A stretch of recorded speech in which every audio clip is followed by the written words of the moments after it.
Okay, so as I was saying in the last video, I'm looking for another way to extend the background, and what I'm going to do this time is create a selection like I have there. You know what, I might even make it bigger. So I'll go back to the selection tool, and I might try this and see what happens. So Control J to duplicate the layer. Control T. Now it's not a smart object, so there is going to be a little bit of degradation, but it's only in the edges of the image, so it's not really that big a deal. Now I'm just going to proportionally scale this up bigger and then move it out this way, and then apply that. And I can already see that that's looking pretty good. So that's probably the way I'm going to do it with this one. Now, creating a layer mask, I can use press G for gradient. I've got a black gradient, which is what I want. I can come across this way and then feather that in, and that's pretty seamless already. I'll just press B for brush, and then I'm just going to do some extra work. What is that? It's a bit of structure of some sort there. So just press X to go back to white, and probably want to get rid of something there. So just mucking around with this.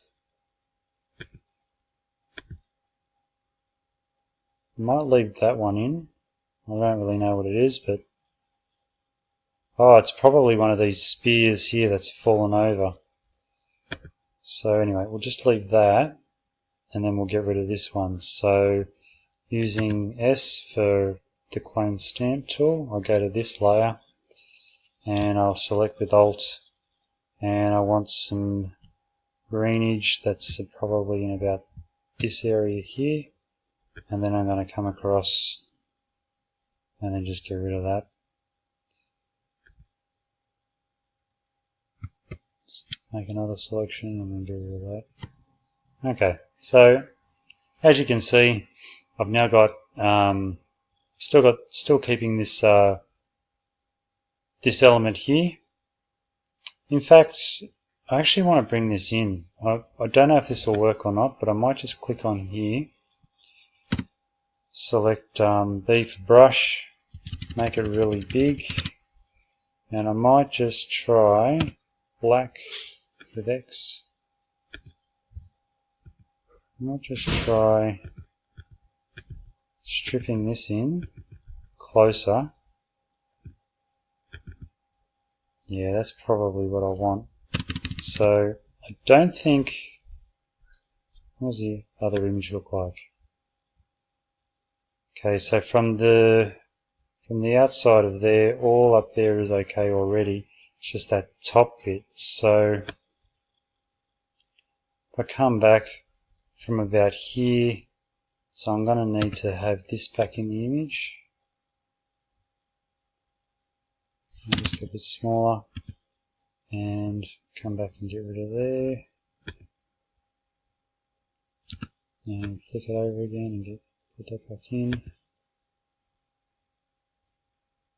Okay, so, and then how far down? So look, so I've got that whole area down the bottom there to do. So, what happens if I bring that in?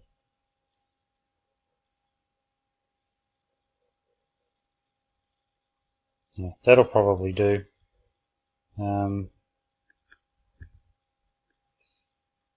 As I said, it's in the corner. Once I save this, I'll do it. I'll save the image. So you don't have to flatten the image. It will save all of the layers on the right hand side here. So once that saves, that will update into the main image.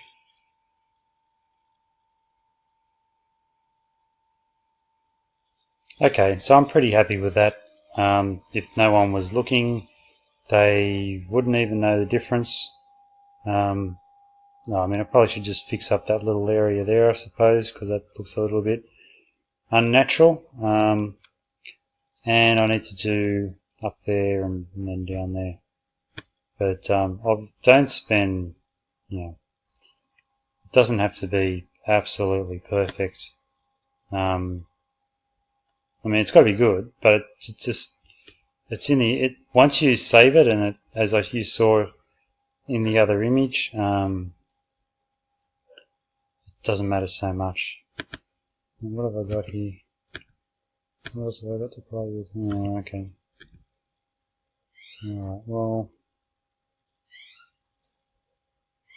I think what I might do is I'm pretty happy with that. So I might flatten the image, so it's Control Shift E will flatten it. And if you want to go and flatten it without the, it's in here somewhere, flatten image. It's the same thing. So I did merge visible, Control Shift E. Now, the reason I did that was so that I could get the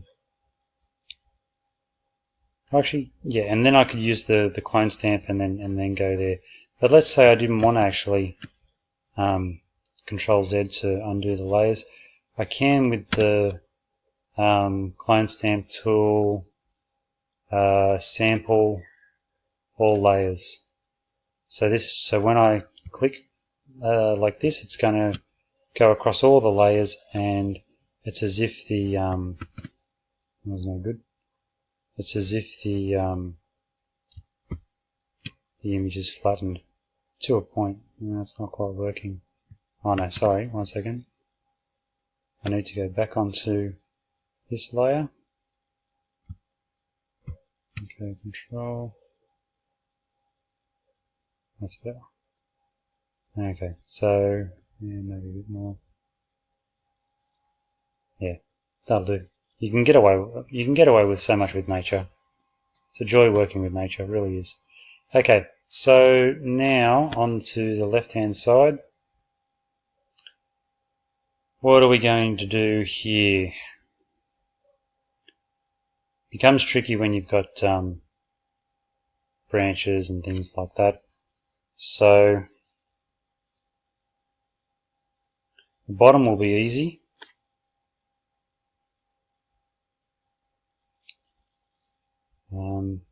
Okay, I think what I'm going to have to do is go in with the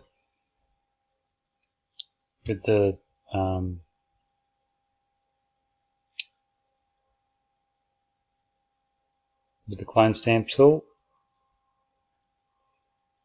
Okay, if I can get it up, and I'm going to sample right on that area there. I don't want to do that. And sample it. Okay, and then come down to here.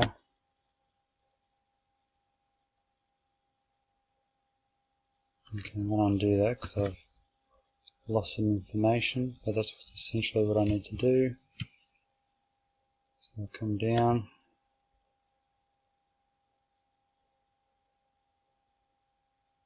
And just keep running down as much as I can. So I've got a little bit more in there. Come back up to here and just put this in.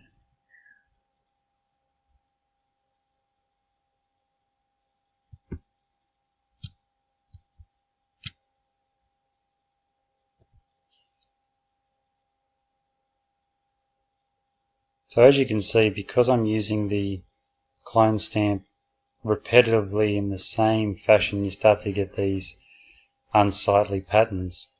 So what I will do now is possibly come over here for some texture and use a different texture over the top. I've got his head then. And right now I might actually use this area here, going from the trees down to the grass. and stripping in a bit of that. It's still looking a bit unnatural there. There's a branch coming down which is a bit of a hassle, so I might just go straight over that. And that didn't work. Start from up here.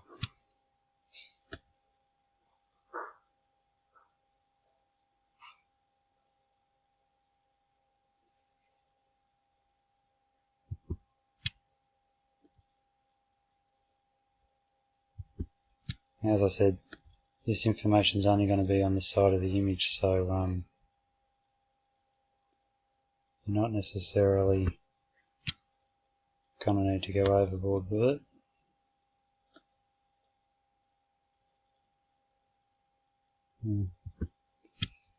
Somehow I accidentally touched there. Now it looks fine.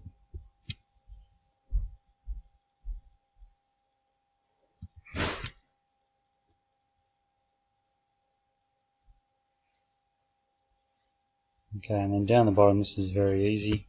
It's just taking this bottom texture here and then extending that.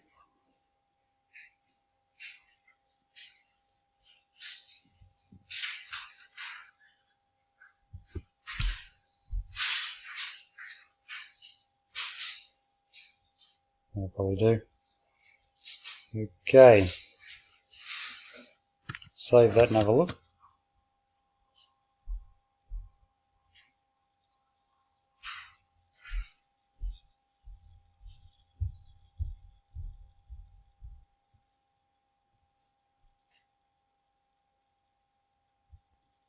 Okay, so there we go. There's the image brought in, and overall that's looking pretty good. You didn't see it, I just did a couple more edits up in this top corner. It is looking a little bit patternish. You can start to pick out things. Most people wouldn't even know.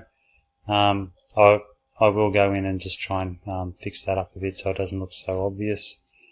So I will do that, and I will also, I mean, you're pretty good now with the color correction.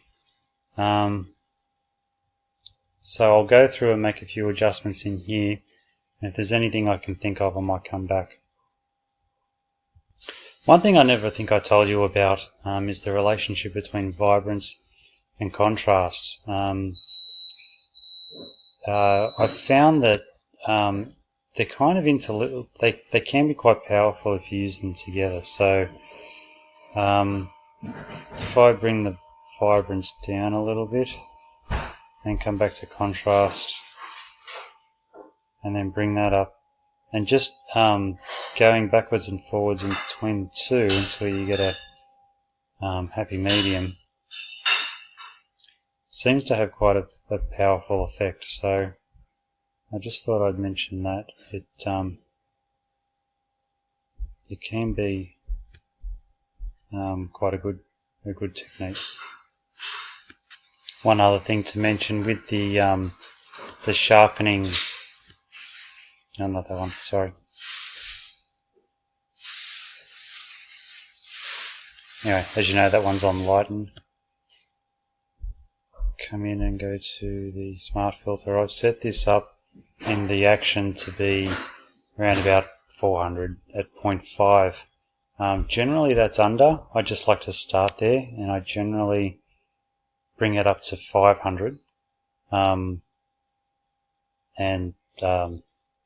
so I can see the difference. And the way that I do that as well, sometimes I just do Command J on the layer, and then in Smart Sharpen, edit that layer, then bring it up and click OK. And that way, with because it takes a while to do the map on and off, but if you've got it actually set on a layer, you can then turn the layer off and on to see the difference. Now I'm at 90.939 at the moment. Obviously that's no good. Need to make it at 100%. So I'll just turn that off and then on,